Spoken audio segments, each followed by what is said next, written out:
Franck Ferrand sur Europe 1, au cœur de l'histoire. Les vacances approchent à grands pas enfin et Franck Ferrand s'est dit que nombreux d'entre nous allaient avoir besoin de conseils de visite. Il nous propose donc une émission spéciale château cet après-midi sur Europe 1. Bonjour Franck. Bonjour Julia, bonjour à tous. Alors je ne sais pas si vous êtes comme moi Julia, mais où que j'aille en France, et Dieu sait que je l'ai arpenté dans tous les sens, notre beau pays, je ne peux pas m'empêcher de me renseigner sur les châteaux du coin, qu'ils soient ou non ouverts à la visite. Certains repèrent les tables gastronomiques, d'autres préfèrent les parcours de golf, d'autres encore, je sais pas moi, les gîtes ruraux ou les stages de cuisine bio. Moi, que voulez-vous, ce sont les châteaux. Je suis un peu comme vous. Alors pour nous aider à faire un tri, vous avez invité en toute simplicité le propriétaire d'un des plus beaux châteaux de France, le grand décorateur Jacques Garcia. Jacques Garcia qui me fait en effet l'amitié d'être avec nous. Son château du Champ de Bataille en Normandie mérite le voyage et c'est peu dire. Je suis également allé à la rencontre d'une grande dame des lettres françaises dont je vous réserve la surprise.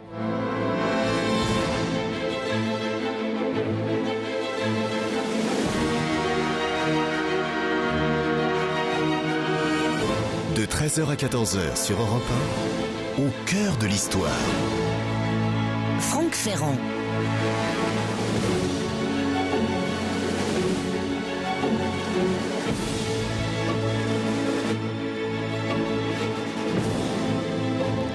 Combien sont-ils au juste? 6 000, 8 000, 10 000 peut-être davantage?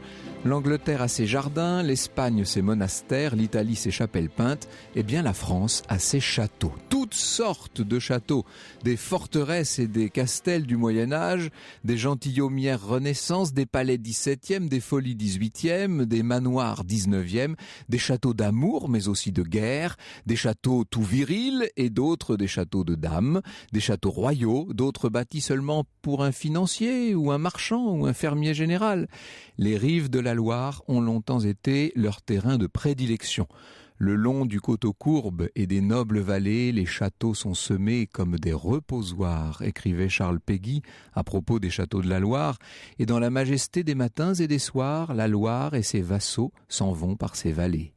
Cela dit, le Périgord, la Bretagne, l'Alsace, le Forez et le Bourbonnais, et la Provence et l'Auvergne et la Picardie et la Normandie et la Gascogne et la Savoie et le Morvan ne sont pas mal pourvus non plus.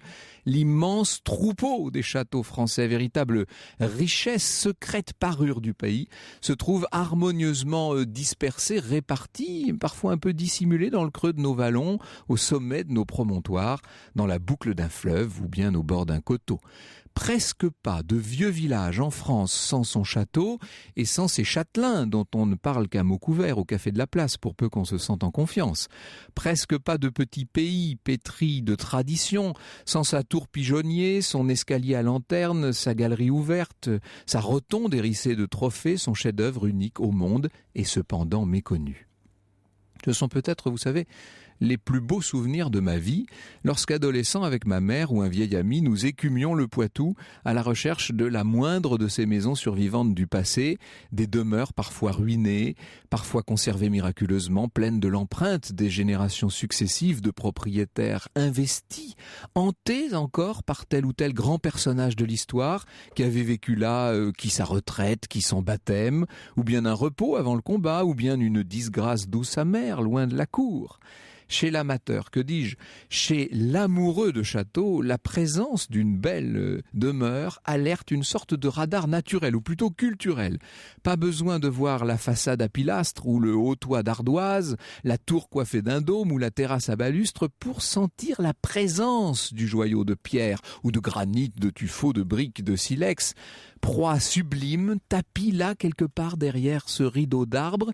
Il suffit d'une rue plus droite et mieux dessinée au cœur d'un village, d'un muret en partie écroulé au bord d'une route, d'un dégagement au détour d'une forêt pour révéler la présence du haut lieu convoité. Ah, cette espèce de serrement de cœur devant la belle grille ouvragée qui révèle l'échelonnement harmonieux d'une cour et de communs qu'on imagine bourrés de calèches ou de landaux oubliés, la joie de deviner, tandis qu'on progresse le long d'un chemin pentu, une masse de hauts murs à travers les épaisses frondaisons d'un bois.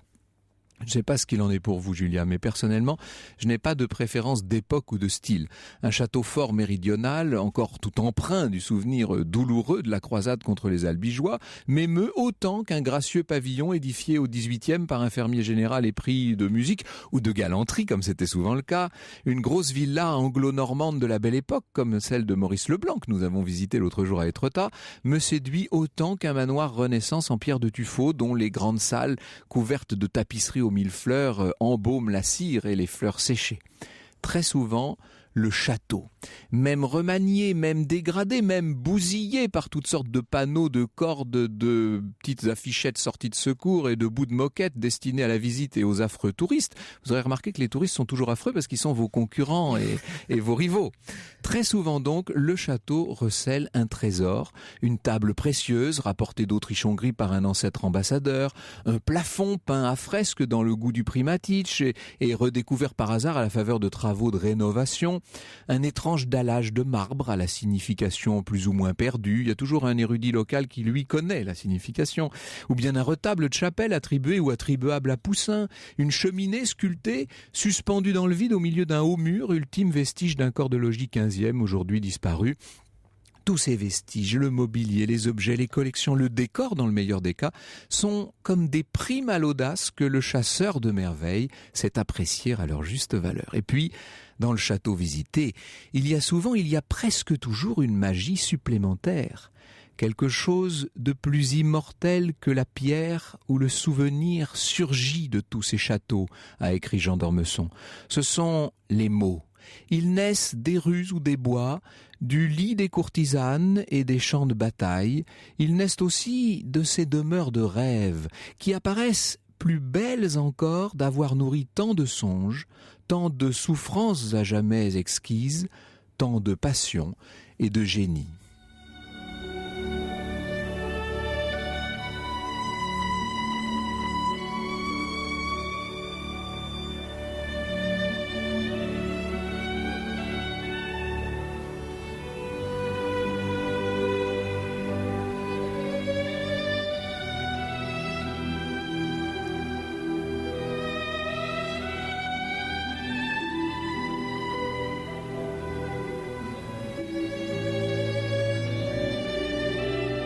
Un extrait sur Europe 1 de La Méditation de Thaïs, un opéra de Jules Massenet, Franck. Jules Massenet, dont on célèbre le centenaire, c'était l'occasion ou jamais. Alors parmi les innombrables châteaux de France, très peu appartiennent à l'État.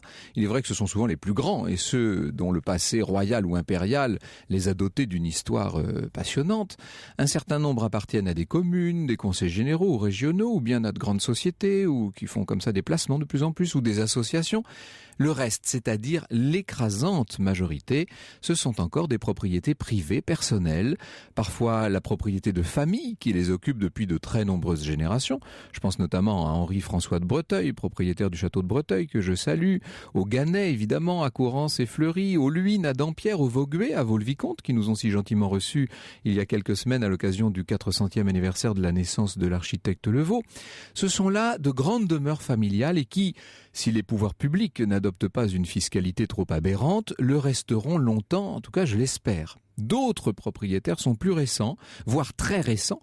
Ce sont des amoureux devenus amants, des passionnés absolus, des mordus, des fondus de patrimoine qui consacrent toutes leurs ressources et parfois davantage à ce qui devient l'œuvre d'une vie, entretenir, restaurer, maintenir, parfois sauver une grande demeure dont ils ne sont que les passagers dépositaires. Vous connaissez la formule, elle est célèbre, on ne possède pas un château, c'est lui qui vous possède. Quand je songe au travail magnifique qu'ont accompli par exemple Marc Simonet Langlard, Pierre Almendros et Anne-Marie Joly à Cormatin, ou bien François Herrière-Dubreuil à Gourville, ou encore Monsieur et Madame Larquetou à la citadelle de Belle-Île dont on a beaucoup parlé ici, on pourrait citer comme ça de très nombreux exemples, je suis tout simplement confondu d'admiration et de gratitude. Alors certains se lancent ou se relancent, on sait qu'en ce moment Jean-Louis Remilleux, après avoir ressuscité la merveille de Bestéguy à Grousset, prend en main les destinées de Digoine en Bourgogne, quelle chance pour Digoine. Un clin d'œil aussi à notre ami Yves Lecoq qui, après avoir sauvé les châteaux de Suzanne dans la Somme et de Villiers-le-Bacle dans l'Essonne, s'attaque à ceux de Chambes et Chalais en Charente. Beau courage! L'exemple le plus fascinant, ça reste évidemment le cas du château de Champ de Bataille dans l'Eure. Champ de Bataille près du Neubourg, entre Évreux et Louviers, racheté en 1992 par Jacques Garcia, soigné depuis, restauré, rétabli dans ses volumes, entièrement redécoré, remeublé et entouré d'immenses jardins à la française, les seuls d'une telle importance créés au XXIe siècle, des jardins créés de toutes pièces pour servir d'écrin aux bâtiments superbes à la place de pinèdes et de simples prairies d'herbes à vaches. Eh bien, le sauveteur de Champ de Bataille, l'homme qui a redonné vie à cette importante propriété dont il a fait une des plus belles maisons de France, est avec nous dans ce studio. C'est bien sûr Jacques Garcia. Bonjour cher Jacques. Bonjour. Merci d'être avec nous. Vous êtes vous aussi un de ces fondus de châteaux dont je parlais. C'est une passion qui remonte à l'enfance, on peut le dire dans votre cas. Oui, c'est un parcours un petit peu particulier puisque je suis issu d'un milieu modeste et mon père avait la passion de l'art d'une manière générale. Il était violoniste amateur et il a trimballé ce petit gamin dès son plus jeune âge avec du succès, puisque je dois dire j'ai donné du répondant, donc c'était pas une véritable corvée.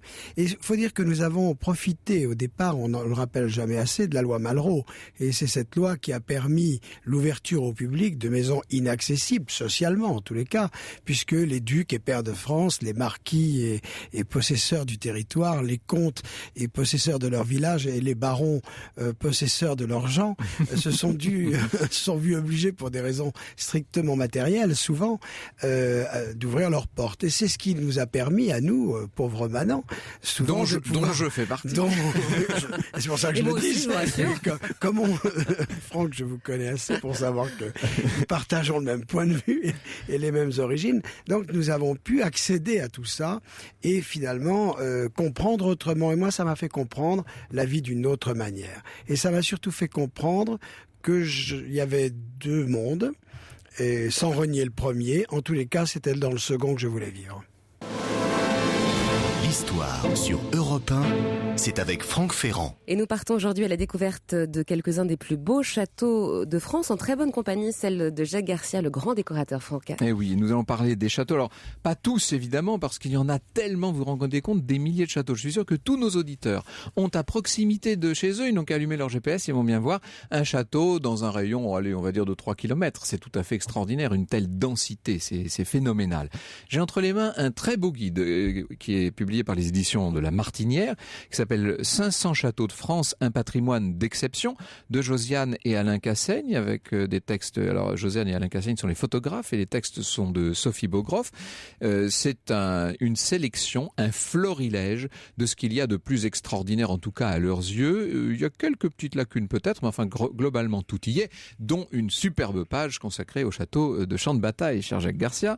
Nous allons parler dans un instant du guide des châteaux de France qui vient de paraître au Cercle du patrimoine, mais j'aimerais avant cela que nous écoutions Juliette Benzoni il y a quelques jours avec Lorena Martin qui m'aide à préparer cette émission, et je profite de cette fin d'année pour lui rendre hommage, ainsi qu'à Guillaume Vassaux. Vous savez, ce sont grand réalisateur. Avec vous, Julia, ce sont les trois. Vous êtes les trois piliers de cette émission. Eh bien, avec Lorena, nous sommes allés rencontrer Juliette Benzoni chez elle. Elle publie ou republie, plus exactement, chez Perrin, le roman des châteaux de France avec une préface de l'ami Stéphane Bern. Et je lui ai demandé, vous allez voir, je lui ai posé une question sur ce qui elle-même la passionne dans ces châteaux. Est-ce qu'il y a parmi ce florilège, parmi cette constellation de châteaux que vous nous proposez, des maisons qui vous sont plus chères que d'autres? Est-ce que dans certaines, vous avez tout simplement des souvenirs personnels? Un souvenir d'enfance, mais qui a tout déterminé chez moi. Et ce qui fait que j'ai une préférence marquée pour Chambord. J'avais 5 ans quand mes parents m'ont emmené visiter Chambord. Si vieille que je sois, je me souviens encore de l'éblouissement que j'ai eu en face de ce madréport de blancheur et de... même quand j'ai vu Versailles après, ça n'a pas été la même chose. Je n'ai pas retrouvé le même émoi, le même... En plus, à l'époque, c'était pas bourré de cartes de touristes. On était 2 ou 3, 4 ou 5 à visiter. Et Chambord, ça a été pour moi l'éblouissement. Il y a parmi tous ces châteaux des demeures qui appartiennent à des registres très différents. Ça va du grand palais d'État jusqu'au tout petit château de famille et même à la folie de parc. Alors Chambord, évidemment, c'est un de ces grands palais d'État. Est-ce que parmi les petits châteaux, il y en a qui ont votre affection ? Bon, par exemple, Bagatelle. J'aime beaucoup Bagatelle, il est né d'un pari. C'était le comte d'Artois, avait fait le pari avec Marie-Antoinette de le construire en, je crois que c'était 1 mois. Et il a tenu son pari. Dans les tout petits, il y a celui-là. Moi, j'ai ces souvenirs d'enfance. Il y avait toute une pratique du château autrefois. Il y avait les guides en tenue qui récitaient leurs textes. Il y avait les petits cartels, souvent un peu jaunis, devant des œuvres qui étaient plus ou moins authentifiées et identifiées. Tout ça, évidemment, s'est perdu avec l'arrivée des audioguides, des circuits touristiques automatisés. Est-ce que, d'après vous, c'est un peu de l'âme des châteaux qui est partie ? Je trouve que, oui, je regrette les guides qui traînaient un peu les pieds, qui quelquefois avaient un peu oublié leur texte, ou qui... Et par ici, mesdames et messieurs, vous allez voir la chambre, etc. Mais ils y mettaient quand même du cœur, et ils étaient un peu l'âme de ces châteaux. Moi, je trouve qu'ils étaient même beaucoup plus, chère Juliette Benzoni, l'âme de ces châteaux que ne le sont les audioguides d'aujourd'hui, évidemment, même si c'est plus pratique à tout point de vue, bien entendu, puis chacun visite à son rythme. On a des souvenirs fabuleux de visites de ces maisons, Jacques Garcia, à une époque où effectivement le guide apprenait son texte par cœur, il avait la casquette un peu de travers et il récitait. J'ai eu la plus belle expérience au champ de bataille. On était en train de restaurer un des salons où les dorures étaient en train de se faire, etc. Et puis la guide était dans la pièce, j'étais derrière, elle le savait pas, avec un petit groupe. Et puis elle démarre. Alors voilà, vous êtes donc dans le salon et vous voyez ici, comme vous voyez ici, il y a beaucoup d'or. Il faut que vous sachiez qu'il y a beaucoup d'or parce que Jacques Garcia a des clients arabes et qu'ils aiment beaucoup l'or. Évidemment, j'ai failli faire une syncope dans la pièce d'un côté. Et c'est d'ailleurs de ce jour que j'ai décidé de mettre des audioguides. L'avantage des audioguides, c'est qu'on les contrôle forcément. Alors, il n'y a pas que les audioguides, il y a les guides tout court, les guides papier, bien entendu. J'ai entre les mains le guide des châteaux de France que publie le Cercle du Patrimoine, nouvelle édition 2011-2012, 1000 châteaux à visiter. Alors, dans ce guide, il y a tout. Bien sûr, une photo du château, mais des cartes avec des plans, des descriptifs, tous les renseignements que vous pouvez souhaiter sur les facilités, sur les ouvertures, les horaires, les jours, les saisons. C'est un guide très complet et nous avons au téléphone pour en parler Philippe Vogel, qui est le président fondateur de l'association Le Cercle du Patrimoine et qui donc dirige la rédaction du guide des châteaux de France. Bonjour Philippe Vogel. Bonjour. Vous faites partie de ces fondus de châteaux dont je parlais, vous aussi, vous en avez visité depuis votre jeune âge, j'imagine. Ça ne vous est pas venu tard, cette révélation-là? Non. Absolument. En fait, moi je suis d'origine suisse, donc ça rajoute encore une certaine couche. C'est vrai que j'ai toujours été fasciné par les châteaux français et j'ai passé beaucoup de temps en France à les visiter, à les étudier, par une passion tout à fait personnelle. Et c'est à partir de là, effectivement, quand on commence à sillonner un peu les régions de France, qu'on se rend compte que c'est malgré tout assez difficile à trouver les informations. Et souvent, on quitte une région pour revenir à Paris, pour se rendre compte, une fois à Paris, qu'en fait, justement... Qu'on est passé à côté d'une merveille, ça c'est souvent le cas. Absolument, voilà. Et ça, c'était assez frustrant, effectivement. Et c'est à partir de là qu'était née l'idée de créer ce guide complet, en fait, un guide qui ne dépendait pas de l'adhésion du monument à une association, voilà, c'est ça, c'est très bien. Au contraire, était là comme plateforme, on va dire, gracieuse en quelque sorte, mais qui a effectivement comme vocation à être le plus complet possible. J'aurais bien aimé avoir ça, moi, quand j'étais jeune. Je suis en train de regarder ce que vous avez mis pour ma région, évidemment, pour le Poitou, que je connais mieux que d'autres. Pour ce qui est des châteaux, c'est quand même très complet, c'est étonnant, avec à chaque fois la carte routière, l'indication de l'endroit exact. Vous avez fait une enquête, comment vous avez téléphoné aux 1000 propriétaires de ces extraordinaires maisons? C'est-à-dire, c'était effectivement une collaboration avec toutes les grandes associations. On avait travaillé avec le Vieille Maison Française, la Demeure Historique, la Fondation du Patrimoine et Monum. À l'époque, ça s'appelait Monum. Donc, et en fait, on a tout commencé par une recherche en fait informatique. On a tout recensé, tous les châteaux qu'on pouvait trouver dans les documentations, on va dire touristiques ou publications et autres. Donc, on avait effectivement recensé 3000, 4000 châteaux. À partir de là, on a essayé de rassembler les informations nécessaires par rapport à ceux qui étaient en fait à visiter, parce que nous, notre vocation, c'est les châteaux ouverts à la visite. On indique aussi s'ils font chambre d'hôte, mais notre cheval de bataille, c'est en fait d'encourager, de faciliter la visite. Et à partir de là, on est rentré en contact avec les châteaux. Donc tous les châteaux en fait étaient effectivement au courant de cette publication. Alors Paul-Philippe Vogel, j'ouvre votre livre à la page 91. On est dans la section Haute-Normandie, qui est verte dans votre livre, et vous écrivez: cette ancienne demeure de campagne des ducs d'Harcourt, élevée entre 1653 et 65 sur le site d'une illustre bataille, on ne sait pas tellement laquelle d'ailleurs, mais ça c'est un autre sujet, vient d'être revisitée avec le souffle de Versailles. Elle invite désormais à la découverte d'un fastueux décor intérieur dans lequel prennent part un luxueux mobilier des collections d'œuvres d'art des plus spectaculaires. Jacques Garcia, son propriétaire, s'est inspiré de la philosophie de l'humanité pour créer les nouveaux jardins à la française qui illustrent la symbolique des 7 degrés de la création. Je trouve qu'en quelques lignes, c'est assez bien résumé le travail magnifique de Jacques Garcia à Champ de Bataille. Si chaque notice est aussi bien faite, on ne peut que recommander votre guide des châteaux de France, publié donc par le Cercle du Patrimoine, sous votre direction, Paul-Philippe Vogel. Merci d'avoir répondu à mes questions. Jusqu'à 14h sur Europe 1. Plongez au cœur de l'histoire avec Franck Ferrand.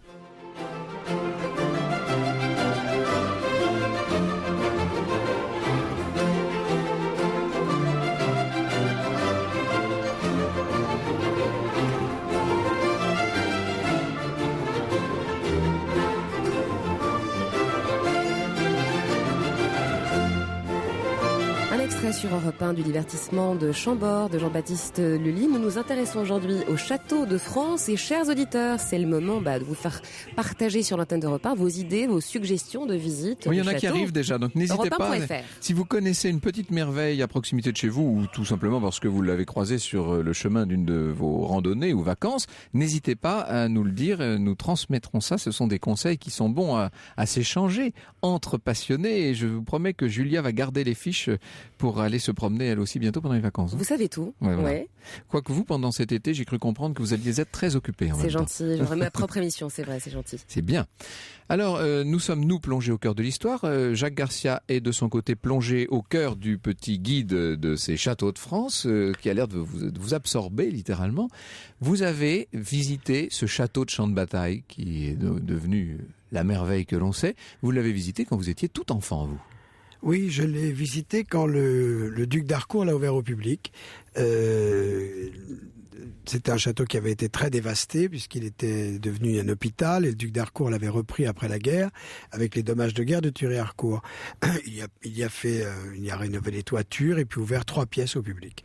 Le reste, malheureusement, je pense que l'argent n'a pas suffi, et le reste est dans l'état où je l'ai trouvé, c'est-à-dire l'état de l'hôpital précédent. C'était devenu un hôpital pendant la guerre, oui, c'est ça, c'était un hôpital, et puis c'était un hôpital avant la guerre, un hôpital de la ville du Neubourg, et puis c'est devenu une prison pas très glorieuse à la fin de la guerre, ce qui n'était pas la partie la plus drôle de l'histoire du château. Donc, si vous voulez, j'ai visité ça avec mon père, comme plein d'autres endroits, comme je vous ai dit, puisque ça s'est ouvert au public, avec la loi Malraux, etc., etc. Et j'avais été extrêmement séduit. Alors, c'est pas moi qui vous raconte l'histoire, mais c'est mon père qui me dit, mais c'est drôle parce que tu m'avais dit, en visitant ça, je voudrais être architecte. Et il m'avait dit, mais pourquoi veux-tu être architecte? Pourquoi dis-tu ça? Je dis, parce que j'aimerais faire des belles choses comme ça. Ah, c'est magnifique. Alors, c'est la phrase, moi je m'en souviens évidemment plus, mais c'est lui qui me l'a rappelé quand j'ai voulu acheter Champ de Bataille. Le château de Champ de Bataille, pour ceux qui ne le connaîtraient pas encore, il faut dire, est une merveille d'architecture. Vous avez un corps de logis central qui, donnant sur une grande cour, comme une sorte de carrousel, c'est très parisien comme architecture, bien qu'on soit en Normandie. Vous avez en face un bâtiment qui est exactement le reflet, comme si le château se reflétait dans un miroir, sauf que quand vous tournez la tête, vous avez un autre château de l'autre côté de la cour. C'est complètement fou. Tout ça, évidemment, avec un système d'arcades, d'arcs de triomphe, etc., qui plus on avance du château, plus se révèle aux visiteurs. Vous êtes d'ailleurs en train de rétablir en ce moment l'ancien accès, celui du XVIIe siècle, pour rendre à l'architecture géniale de ce château de Champ de Bataille toute son ampleur et toute son intelligence. Alors voilà, c'est ce qui m'a poussé finalement à acheter, c'est pas le souvenir d'enfance, bien évidemment. Je cherchais un chef-d'œuvre. C'est-à-dire que j'avais eu une autre propriété en Bourgogne que j'ai adorée. Château de Menou. Voilà, j'avais une maison à Paris qui était l'hôtel Mansart-Sagone, qui était évidemment un chef-d'œuvre avec tous les plafonds peints par Lebrun. J'ai décidé de vendre tout ça et de m'attaquer à quelque chose de vraiment fort, qui serait une vocation à long terme, puisque ça a pris 20 ans. L'œuvre d'une vie, L'œuvre d'une vie, on pourrait dire. Et les deux autres ayant servi de maquette, finalement, si on peut dire. Et le champ de bataille s'est imposé pour une raison très simple. C'est que, sans en avoir la certitude, mais finalement les incertitudes sont des certitudes, Champ de bataille était construit par un homme qui était condamné à mort par Mazarin. C'est un homme qui avait choisi la fronde et finalement il sauve sa peau et il va être simplement condamné à résidence. Comte de Créqui. Le comte de Créqui, qui est un personnage très important, très puissant. Bon, et finalement il décide de construire cette maison. Il est l'ami du prince de Condé et il s'adresse en toute certitude, sans en avoir la certitude, à Levaux. Car c'est construit entre 51 et 58, c'est-à-dire avant Vaux-le-Vicomte, avant Versailles. C'est contemporain de Vincennes. Or, le plan de champ de bataille que vous avez décrit, c'est le plan de Pavillon Vincennes. du roi, pavillon de la reine. Et pourquoi est-ce aussi extravagant? Pourquoi est-ce aussi novateur? Pourquoi est-ce aussi italianisant, entre guillemets, ce château, avec 2 arcs de triomphe pour rentrer et sortir de sa cour? C'est que le Vaud revient d'Italie et il est très influencé par ce qu'il a vu là-bas et il veut redonner une maison à un homme qui n'a plus de gloire, alors que cet homme tire sa fortune de sa famille qui remonte aux croisades et il lui met 2 arcs de triomphe dans sa cour. C'est pas mal quand même. C'est ce qui s'appelle quasiment un pied de nez au pouvoir de l'époque. Alors, ce château, vous le trouvez dans l'état où il était. Vous l'avez entièrement restauré, remanié. Vous lui avez même rendu son architecture d'origine en rétablissant les pavillons à terrasse des angles qui avaient été couverts depuis le XVIIIe siècle, de grandes toitures qui masquaient un peu l'architecture et l'idée centrale. Oui, alors sur le plan, en fait, ce qui était très intéressant, c'est que sur le plan de l'architecture, rien n'avait bougé au niveau des extérieurs. Simplement, un ami, Jean-Jacques Gauthier, qui travaille au Mobilier National comme inspecteur et qui avait fait des recherches sur la maison, me dit, écoute, c'est bizarre, j'ai des factures dès 1665, c'est-à-dire 7 ans après la construction, de réparation de terrasses en plomb. Or, il n'y avait pas de terrasse en plomb. Je lui ai dit, écoute, tu te trompes de château, avec humour. Et finalement, non. Donc, on est monté dans des petites toitures de côté qui étaient assez laides, d'ailleurs, qui faisaient un peu pagode chinoise. Oui, c'est ça, ouais, ça faisait comme des capotes et on a d'angle. découvert que sous ces toitures existaient des terrasses en plomb à l'identique de Versailles, à l'identique de l'Institut, car il faut bien vous rappeler que Champ de bataille était construit en même temps que l'Institut. Que le Collège des 4 Nations. C'est ça, et c'est le même principe avec une balustrade fausse, qui ne sert pas de balustrade, mais qui sert simplement à cacher la toiture. Et c'est évidemment, il y a plein de similitudes. Et c'est pour ça que j'avais dit très simplement entre les clochetons des angles, les balustrades, les bustes accrochés sur les façades, tout un ensemble de choses, des arcs de triomphe. Si c'est pas le Vaud, c'est un architecte de génie que le Vaud a tué pour qu'on ne sache jamais qu'il l'avait copié. Ça pourrait être une hypothèse, après tout. C'est une hypothèse intéressante. Ça me donne en tous des les cas, idées pour un d'émissions. film, c'est une hypothèse Ouais, pour une énigme intéressante. historique, Oui. pourquoi pas. Alors, ce château, vous l'avez donc rétabli dans sa plénitude, et ensuite, vous êtes, pas ensuite d'ailleurs, en même temps, vous êtes attaqué aux intérieurs. C'est-à-dire que ce travail extraordinaire pour le rétablissement extérieur, il fallait le faire aussi à l'intérieur, car l'essentiel des décors du XVIIe et du XVIIIe avait disparu. Certains étaient restés, mais l'essentiel avait disparu. Oui, alors, tous les décors du XVIIe avaient disparu. Intégralement. Mais il restait une chose qui m'a poussé à l'achat, parce que je me suis longtemps posé des questions. J'aurais préféré acheter une maison où il n'y ait pas grand-chose à faire, pour être très clair. Mais bon, c'est très difficile à trouver. Les maisons ont souvent beaucoup bougé, donc bon. Et moi, j'étais collectionneur de meubles, en tous les cas, ou royaux, de provenance royale, ou des grands commanditaires, oui. les grands meubles, entre guillemets, depuis toujours. Et je cherchais un endroit pour y placer ce genre de choses. Donc un château, entre guillemets, ne marchait pas. Il me fallait une espèce de palais. Voilà, sinon, ça ne marchait pas. Or, il y avait un espace palais dans cette maison, des plafonds à 7,50 m, des pièces de 8,50 m pour les plus petites en largeur, double exposition sur les fenêtres, et puis un grand décor existant avec un escalier par Gabriel merveilleux d'époque Louis XVI, un grand vestibule central qui sert de salle à manger existant, et un grand salon avec tous ces décors. Ça suffisait finalement pour réinventer tout le reste qui avait été coupé, morcelé, dédoublé avec des couloirs, des corridors, là où il y avait originellement des grandes galeries, des grands salons, etc. Et c'est donc ce que j'ai essayé de faire. Mais le grand salon, par exemple, le grand salon de marbre, qui s'appelle le salon d'Hercule, qui est en haut sur le palier de l'escalier d'honneur, a été entièrement recréé par vous. C'est un volume magnifique, un volume royal, à l'emplacement de ce qui au départ était 6 pièces sur 2 étages, c'est ça? Voilà, 3 pièces, un couloir, 3 pièces, un couloir, un petit escalier, qui avait donc été refait pour des chambres d'hôpital, tout simplement. Donc je suis revenu à l'espace initial, et j'ai eu la chance, bon, on dirait c'est aussi mon métier, donc je l'ai pratiqué ça pour plein de choses. Je le fais en ce moment pour le Louvre, je le fais pour Versailles, donc c'est exactement le même travail finalement. J'avais eu la chance d'acheter un grand plafond peint d'époque Louis XIV, que je gardais précieusement, et j'ai pu réadapter ce plafond qui a été la base évidemment de cette énorme pièce qui est sur les thèmes des travaux d'Hercule, d'où le nom salon d'Hercule, et qui correspond à la géométrie de l'inventaire de 1704. Hein. Vous êtes allé plus loin, Jacques Garcia, c'est-à-dire que au-delà de toutes ces reconstitutions, vous avez voulu rendre à une grande demeure de l'Ancien Régime la respiration qui était la sienne autrefois. Nous allons voir comment vous vous y êtes pris, et puis nous allons voir aussi, et ça c'est encore plus fascinant, comment vous avez créé tout autour d'immenses jardins à la française, des dizaines d'hectares de perspectives, de terrassements, de pièces d'eau, de grands canaux qui font 500 mètres de long. C'est une entreprise titanesque, unique au monde à notre époque. Nous en parlons dans un instant. Franck Ferrand sur Europe 1, au cœur de l'histoire. Et nous sommes toujours en compagnie du grand décorateur Jacques Garcia, et nous nous intéressons aujourd'hui sur Europe 1 au château. Et oui, nous avons la fièvre châtelaine, que voulez-vous que je vous dise, Julien? C'est comme ça, on aime les châteaux, on essaie d'aller les découvrir au détour des routes de nos vacances. J'ai demandé à nos auditeurs et à nos auditrices de nous envoyer quelques conseils. Ils arrivent là, par pleine brassée, et à ma grande surprise, les 3/4 des châteaux qu'on nous conseille sont des châteaux médiévaux, des forteresses et des châteaux forts. Bon, pourquoi pas? J'aime bien ça aussi, moi, les châteaux forts, mais le moins qu'on puisse dire, c'est que le champ de bataille dont nous parlons avec Jacques Garcia aujourd'hui n'est pas du tout un château fort.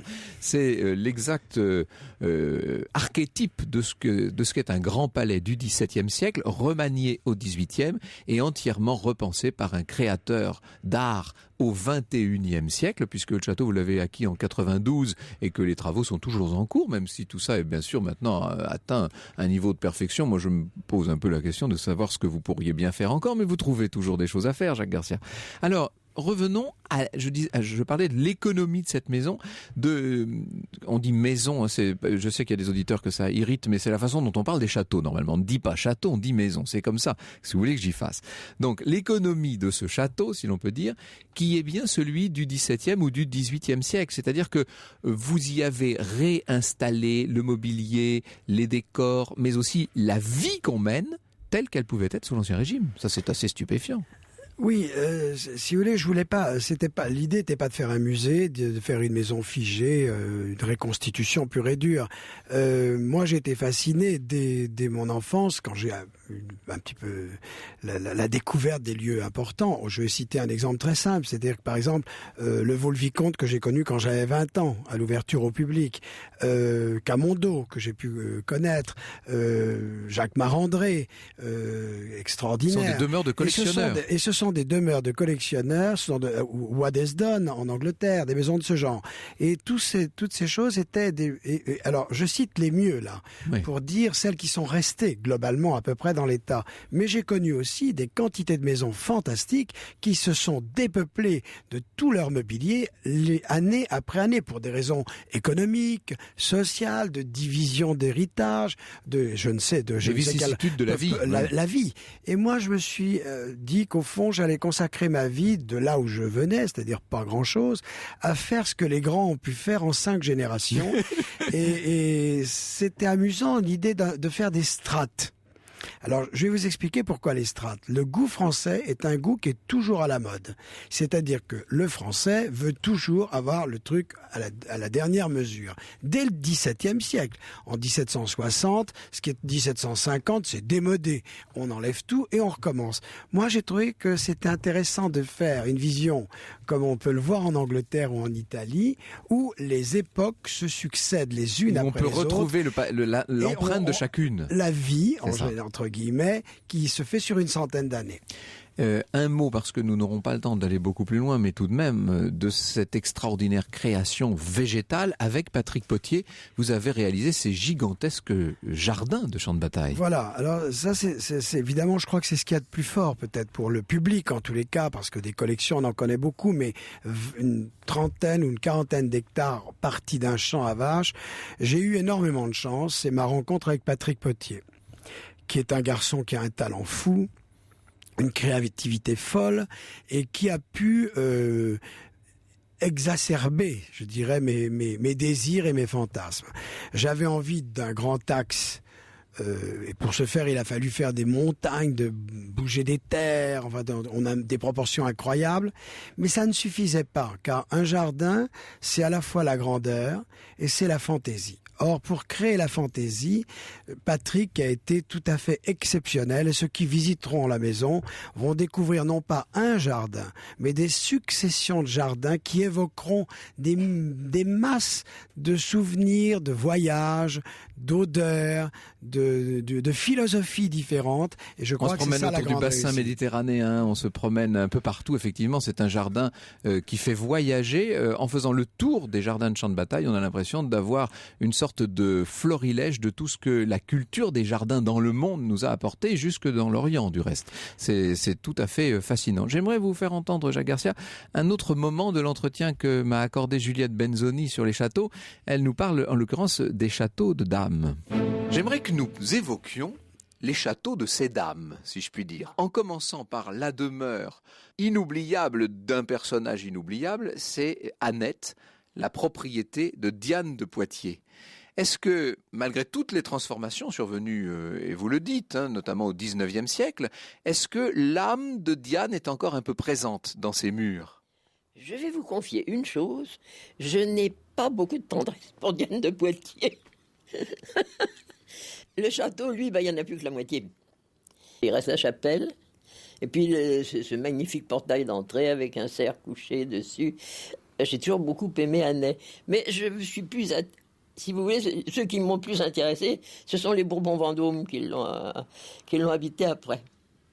Il y a une autre grande dame dont j'aimerais que vous nous disiez un mot, c'est Madame du Châtelet, la grande amie de Voltaire, et on la retrouve, elle, dans un château qu'il faut aller chercher loin, là-bas en Haute-Marne, dans l'est de la France, c'est le château de Cirey, avec son petit théâtre, avec sa cuisine incroyable. C'est une maison dont on a l'impression que Voltaire l'a habitée hier encore. Oui, absolument. Ils y sont encore présents tous les deux. Ils vivaient là-bas, avec la bénédiction de Monsieur du Châtelet, d'ailleurs, et étudiants, chacun ses sciences, chacun ses... et puis alors évidemment, ça tournait toujours autour de la santé du grand homme, qui d'ailleurs jouait la comédie avec beaucoup de talent. Quand il n'était pas content, il se mettait à crier et il tombait plus ou moins dans les pommes. Il arrivait à avoir l'air mourant, je sais pas comment, j'ai jamais compris comment il faisait. Et il y a une période que j'ai beaucoup aimée, c'est leur séjour justement à Lunéville et chez le roi Stanislas. Le roi Stanislas était un homme extrêmement amusant parce que il avait une ravissante maîtresse.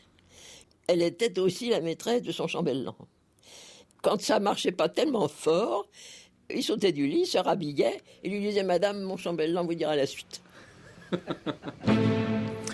Et oui, c'est Juliette Benzoni que connaissent évidemment nos auditeurs comme romancière historique, auteur de très grands succès du roman historique, mais qui là, en l'occurrence, nous écrit un roman des châteaux de France.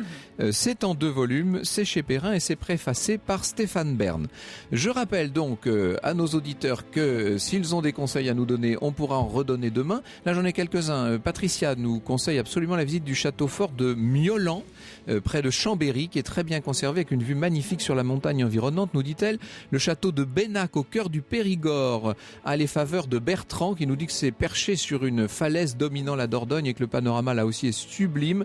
Je conseillerais, nous dit plutôt Patrick, le château Salbar du XIIe siècle près de Niort. On en aurait comme ça beaucoup à donner. Merci beaucoup à Jacques Garcia d'avoir été des nôtres pour nous faire partager sa fièvre châtelaine.